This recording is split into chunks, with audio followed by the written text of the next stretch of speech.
Thank you, Daniel. Thank you, Justin. That was awesome. Do you get angry? Well, let me change that question up just a little bit. Of course you get angry. I know some of you.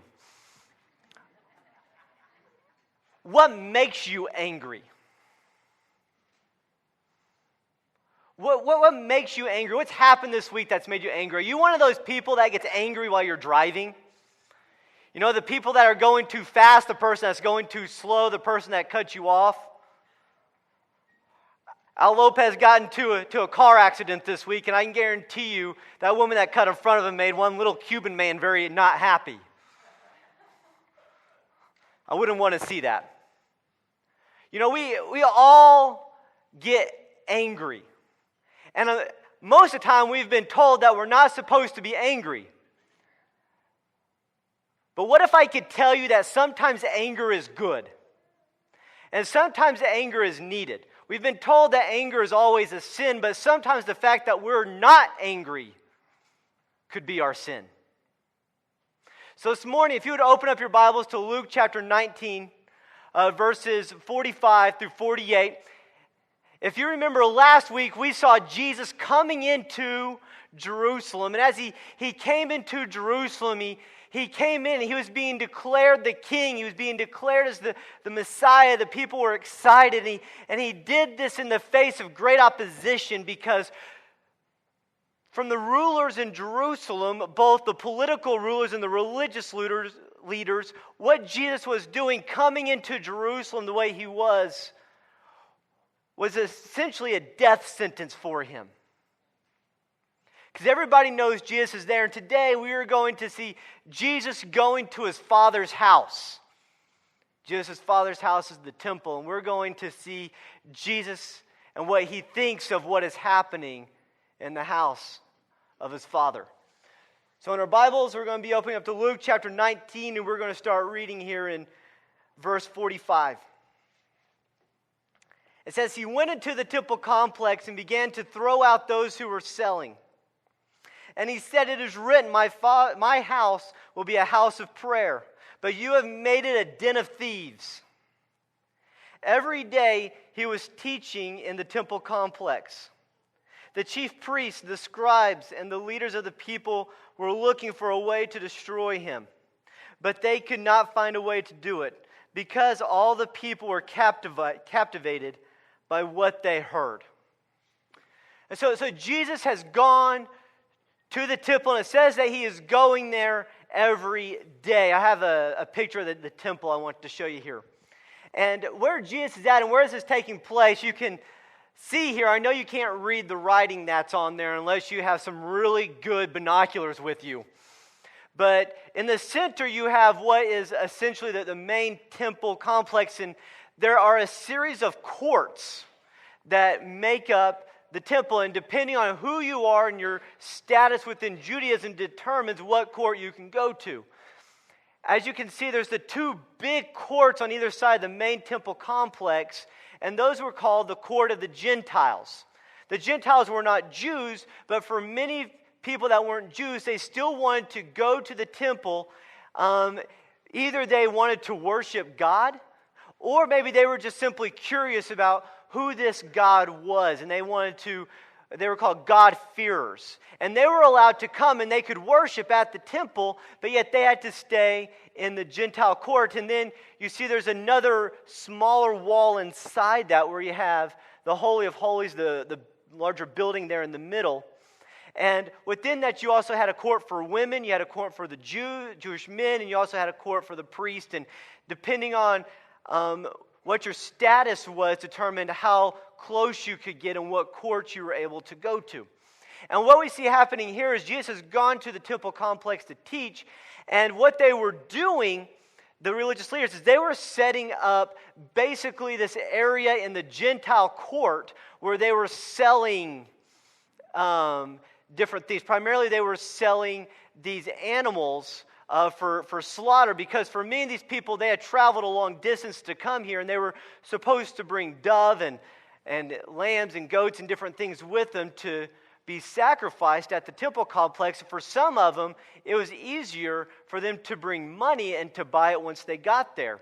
Not only that, but there was only a certain type of money that could be used at the temple. And so there were people there changing out money, kind of like if you were to go to Mexico or to Canada, to another country. As soon as you cross the border, get off the plane, there's places that you can go and you can take your money, you can be exchanged for the right type of currency once you get there.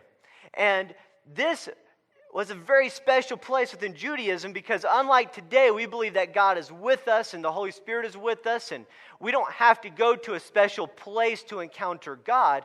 We come to a building like this so we can be together with our church family, but God is no more here than He is at your home or wherever else, at your work, because He resides inside of us. We're going to look at this more in just a little bit, but in 1 Corinthians chapter 6, we are the temple of the Holy Spirit. God resides with us now, but back then, this is where God resided. And if you wanted to be close to God, you had to go to the temple. And so they would go to the temple so they could be close to God, and they would bring these sacrifices for the priest to take in and make atonement for their sins. And so this was the house of God. And if you remember, Jesus' daddy is God. And so essentially what Jesus is doing is He is going to His Father's house. And Jesus goes into the temple complex. And it says here that He went there every day. And He gets to the temple complex, and we see Jesus, just this vision of anger and rage. We read here that He's driving out the different people that are there, those who are selling things. And He's driving them, He's throwing them out of the temple. He's saying, this is my Father's house. This is not supposed to be taking place here. You need to get out. And Jesus is driving these people out of the temple. We read in other books of the Bible that sometimes Jesus is flipping over tables. At times He has whips. He just isn't going in there saying, you guys aren't supposed to be here. It's what you're supposed to do. This is something whenever Jesus walks in, He is infuriated to the point that He cannot be in the midst of what is going on inside His Father's house. And He's going to clean house, and He starts driving these people out. And He's angry about this, and He's looking at it all and says, this is my Father's house. This is a house of prayer. This is a house of worship. This is where my Father resides. And you've turned it into something that looks like two of the most sinful places on earth, Disneyland and Chuck E. Cheese. And He says, how can you take my Father's house and turn to Disneyland and Chuck E. Cheese? Because if you're like me, then you have little kids, or maybe you have grandkids, and somebody I have two daughters, they're 2 and 4, and I made the mistake one day of telling one of my daughters that she was my little princess. And all of a sudden, something went off in her little mind, and that she thought that now she thinks she's a princess. And princesses, they watch princess shows, and they watch Disney shows. And for my daughter, the mecca of her life, the most significant place in her life is where the princesses live. And where do the princesses live? Disneyland. And it's amazing how in our American culture today, it doesn't matter where you live, almost everybody at some point in their life makes a pilgrimage to either Disneyland or Disney World. And for some of you, you're able to make it more often than others because of your location or your financial means. But for some people, they're only able to go one time. And whenever you go to Disneyland, it is expensive to get into Disneyland. I mean, first and foremost, you have to save up just to simply get in the gates. For me, and taking my family, fortunately I have to pay for 3 of them right now, and not all 3 of us and not all 4 of us, but it is still approximately $250 for me to get into the gate at Disneyland. That's just to get into the front door. Same thing with the temple. Just to get into the temple, you would have to pay a temple tax just to be able to get inside. So before you're even inside the temple, you have to pay a temple tax. In order to pay this temple tax, you had to use a certain type of money that could be used in the temple. And so what they would do is, in order to make it possible for you to pay this temple tax, you had to get your money changed out, kind of like Chuck E. Cheese. You can't go in there and put a quarter in at Chuck E. Cheese, can you? No, you have to go in, you have to take your money out, you have to put it in the machine so you can get tokens out. So you get these tokens so you can do it. But for them, what they were doing is that they were giving bad currency exchange rates. So you would give them $1 and they would give you 50 cents back in return. And so they were making money off of every single aspect they can. Then once you get inside the temple, you may only be in the temple one time in your life. This may be a very, very special situation. Like for me and my family, whenever we go to Disneyland. And whenever we went to Disneyland, my wife said, we're not going to buy a dress before we get to Disneyland. We'll wait till we get to Disneyland to buy your daughter a fancy Cinderella or whatever dress she wanted. Do you know what they charge for those dresses at Disneyland? It's like, I heard somebody say 60, you're dreaming. They're $100 plus. We're not going back.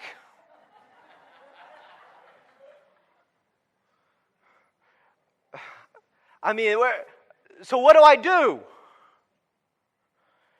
Do you tell your daughter no? And she says, well, next time, Daddy. Well, there's not going to be a next time.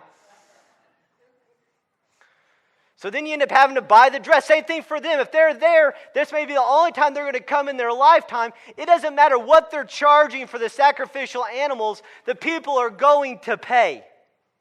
They're going to give their money. I'm going to buy the dress because I'm not paying to go through the front gate again. This is going to happen one time. And then we finally get in there and you get the dress and everything else. And so then they want to see the princesses, right? And so then you spend all this money, you spend all this time. I mean, we're in close to $300-400 now. By the time you get the hotel and everything else, it'd be closer to make a full day because you have little kids. So you're $400-500 in. And they want to see the princesses. And so then you have to wait in line for 3 hours.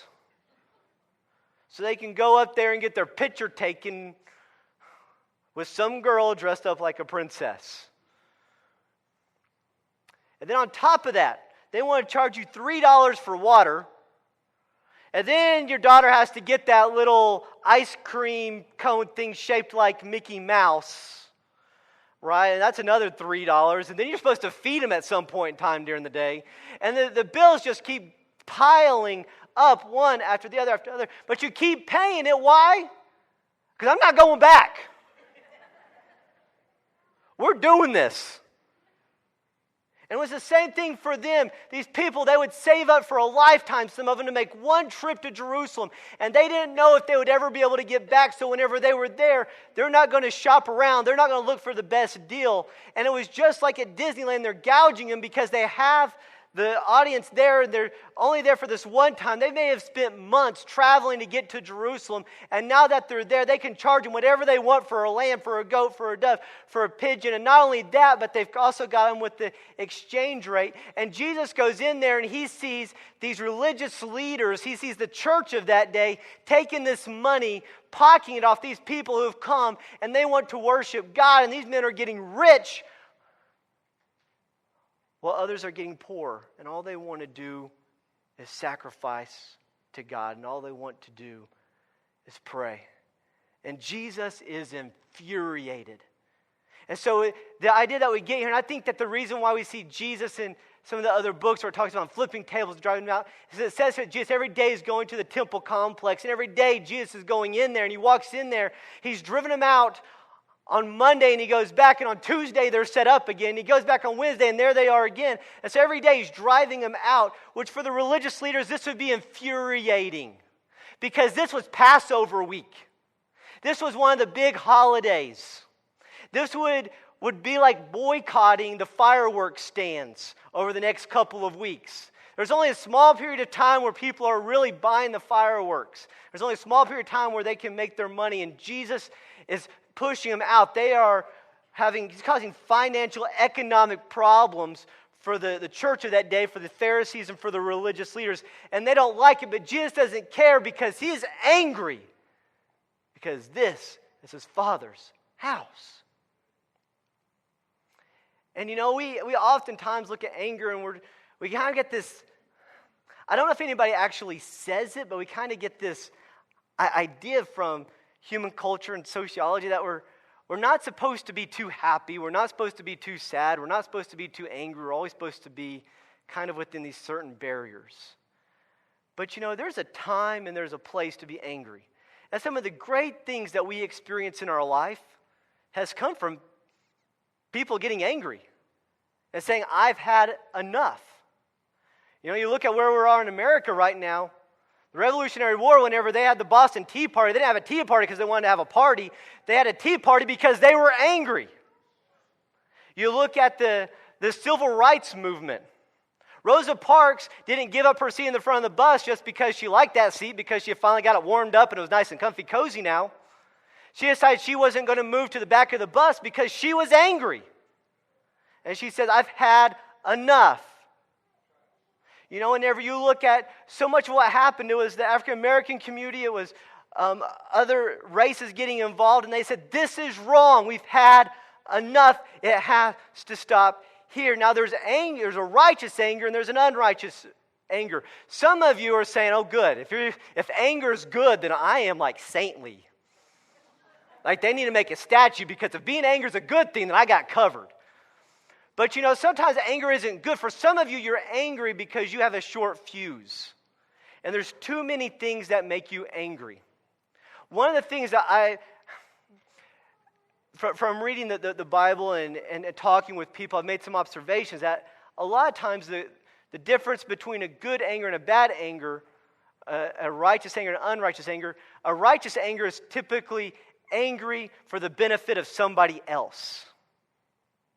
But a unrighteous anger, it's all about me. I'm angry because me. I'm angry because somebody did me wrong. I'm angry because somebody cut me off. I'm angry because I had to spend too much money at Disneyland. All right, we're angry because of me, but a righteous anger, we are angry because of what's happening to other people.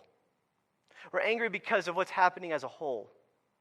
And I'm just not simply talking about an emotion where we're upset, we're not happy, we're going to moan, we're going to complain. I'm talking about an angry that accomplishes something. You know, I think of the mom, you know, as a mom, if you've raised kids, you've had this experience where somebody's come to you and they've told you that, well, if you were my mom, you had this experience.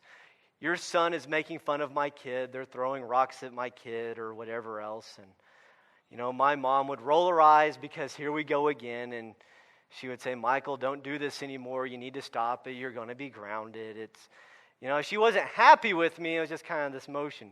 But then there were the few times whenever I come in and I have a bruise or a scar on my arm, and I say, Mommy, one of the big kids down the street was making fun of me or was throwing rocks at me. Do you think my mama's response was the same? No. She didn't roll her eyes and say, well, here we go again. Because whenever somebody did that to me, my mom became angry. And it wasn't an anger that says, well, I'm just going to be angry and sit here and be frustrated. It was an anger that said, I'm going to go do something about this. Whenever I did it, it was kind of, oh, don't do that anymore. You need to stop that. Whenever somebody else does it to me, Mama Bear goes out the door, down the road, knocks on the door, and says, excuse me, my son is perfect, and your child is out there, and they are making fun of my child. They're throwing rocks at my child. Michael, show them your bruise. Look at him. He's crying. You see how he's crying? This is going to stop. And the other mom will typically do something. They'll roll their eyes. They'll say, no, you don't understand. This stops now. Today. This will never happen again. I'm not coming back here again, because if your child does it again, I'm going to take care of them. And you know, too often we get frustrated, we get upset, we get, just this needs to stop. We need to stop doing this. We shouldn't do it anymore. But there's something about a productive anger that leads us to a position where we're willing to say enough is enough. And something that happens in anger just physically is that whenever we get angry, there's adrenaline that gets going inside of our body. And that adrenaline gets going either to give us the energy to attack or approach or deal with something, or it gives us the energy that we need to get the heck out of there. It's called a fight or flight response. And whenever we get angry, we're getting angry and those emotions get going. You get all this energy and all of a sudden you feel like, like Superman, like you can accomplish anything, and you see little bitty people getting ready to take on really big people because their anger, this emotion is going inside them. They're willing to approach things and do something. But whenever we look at our world today, I think whenever we need to become angry about some things. Whenever we look at our world today, we need to get angry about injustice. we need to get fed up sometimes with how we have a growing problem in the world and in America of young women being sold into human trafficking. That's got to stop. We need to get upset and we need to become infuriated that with all the technology and all the resources that America has, that there's still people dying of hunger and preventable diseases in the world. We got to get angry about that and say enough. We need to get angry about the fact that there are still people in the world today that don't have the Bible presented in their language. We need to say enough. This needs to be happening because we can do something to accomplish it. But a lot of times we hear these things and we're kind of like the mom whose kid is the one, like, well, I wish you wouldn't do that anymore. I wish we would stop it. Instead of saying enough is enough and approaching and dealing with it. I look at our world today and we're right to be concerned, especially in America, with the downfall of Christianity and with our country getting farther and farther away. But I see a lot of Christians and we tend to get angry at the wrong source of the problem. I see a lot of Christians, they get angry at the government. They get angry at Congress. They get angry at the president. They get angry at all these things. Do you want to know where the real root cause of the problem with Christianity in America lies and with the moral issues in America? I'm 100% convinced of this. It's the church. It's the church. We're the problem. Why? Because we're the solution. And if we're not being the solution, then that means we're being the problem. And we need to be willing to say in America, as the church as a whole, not only Sonrise Church, but the larger body of capital C church that we belong to, that enough is enough. We need to start being like the church. Because whenever you look at the Bible, and you see what happens whenever the church is functioning as it's supposed to, societies in the world is being changed. Whenever the church is functioning in prayer, when the church is functioning in hospitality, not hospitality where we all sit down and eat together, but hospitality where we say to those outside of us, come worship with us. When we say to those outside of us, we love you, let us show you the love of Jesus. Even though you may not look like me, even though you may not talk like me, even though you don't believe the same things as me, let me tell you about my Jesus because that's where my hope is found. And whenever you look at this, and you look at where the Jews are setting up their tables and their tents and everything, it's in the court of the Gentiles. These are the people that are coming because they're curious about God. And in our world today, this would be the equivalent of people that aren't Christians. How do we act around those people that aren't Christians? We have a tendency sometimes in the outside world, they'd hear me preaching today about the church needs to become angry, and they say, you guys already got anger under control. You guys got that good.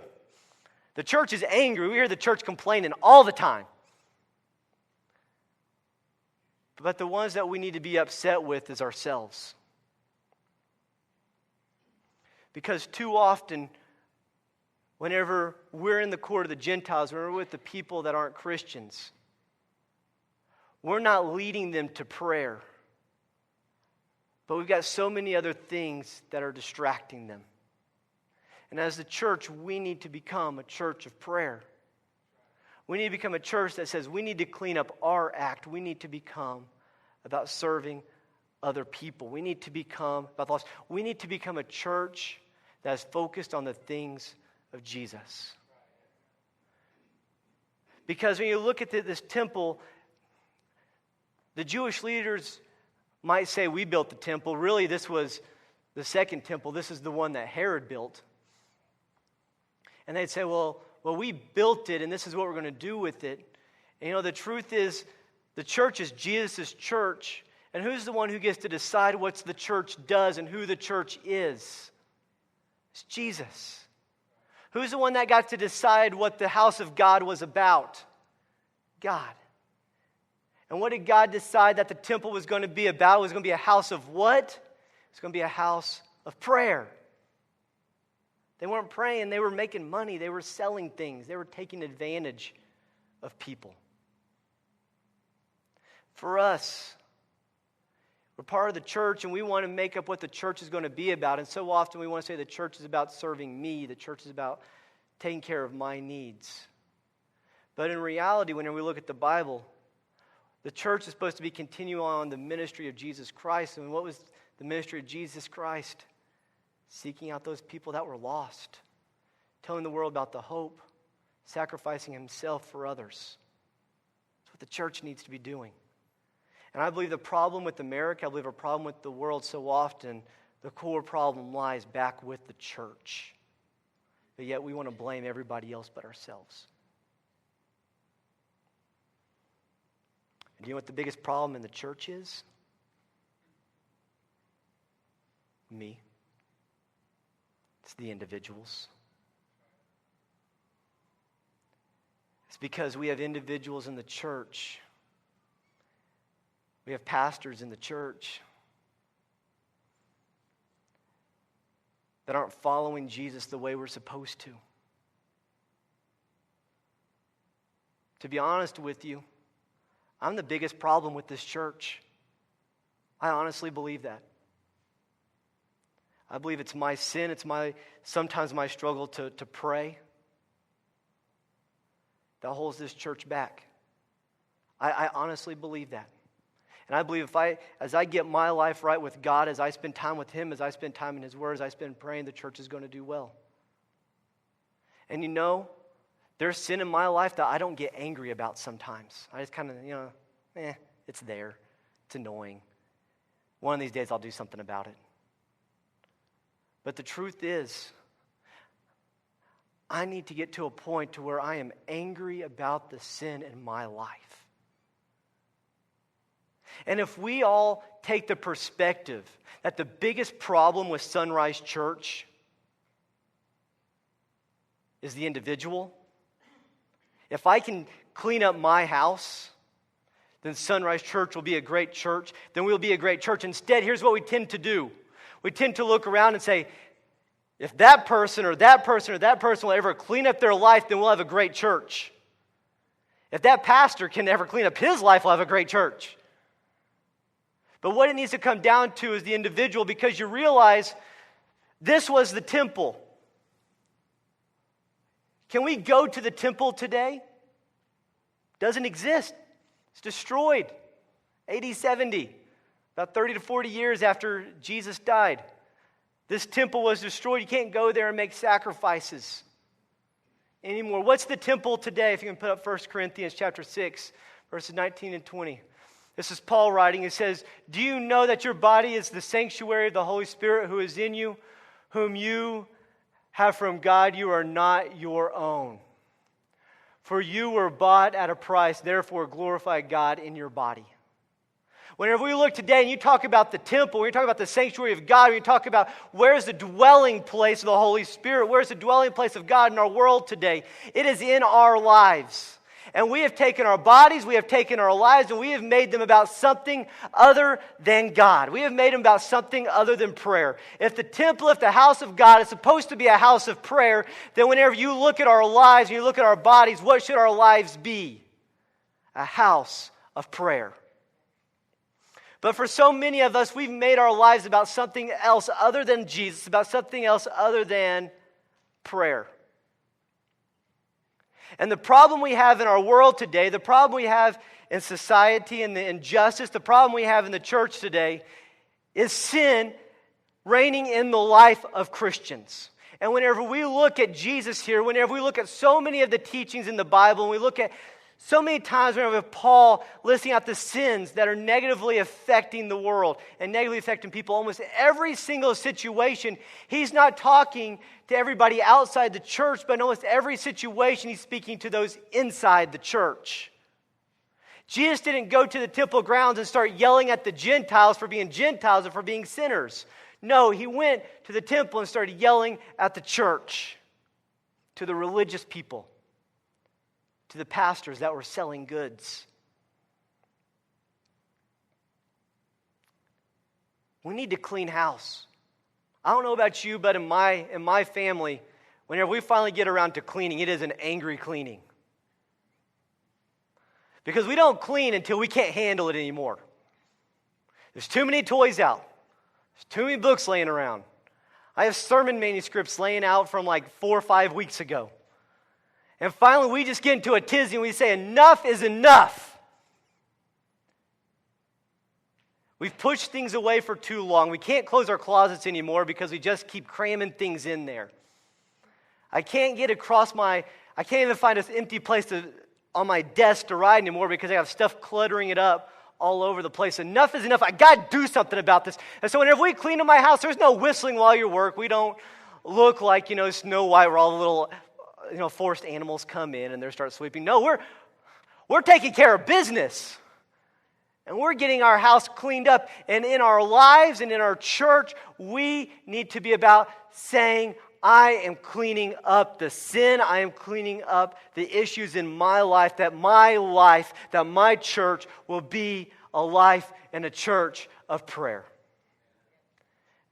And church family, the anger I'm calling you today is not an anger at the world, but really the anger I'm calling you at today is an anger